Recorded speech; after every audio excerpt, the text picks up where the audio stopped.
Now let's talk about the variables used in an experiment. So we'll scroll down to this section, section 7, on variables. And there really are two main variables used in an experiment, the independent variable and the dependent variable.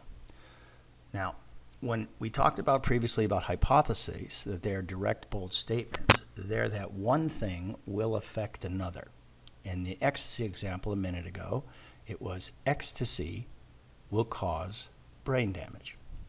So there's a cause and effect. There's always a cause and effect in experiments. The cause is called the independent variable, and the effect is called the dependent variable.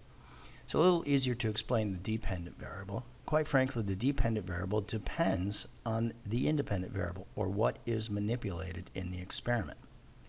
The independent variable gets its name from the fact that when you run an experiment, you want to control all the factors in both groups. So everything about the control group and the experimental group should be just about the same except for one thing, the independent variable.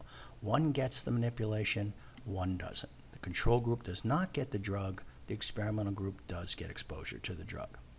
So if all things work out, any effect you see on the dependent variable will be independent of any other variable except the independent variable.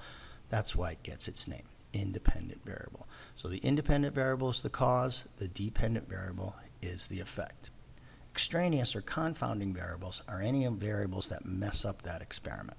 Okay, so if you're doing an experiment on lung capacity and you have control group and an experimental group, and you're measuring some new exercise bike, and you forget to take into account that some members of the control group are smokers or some in the experimental group are smokers, that would be a confounding variable, because smoking is seriously going to affect lung capacity in your experiment.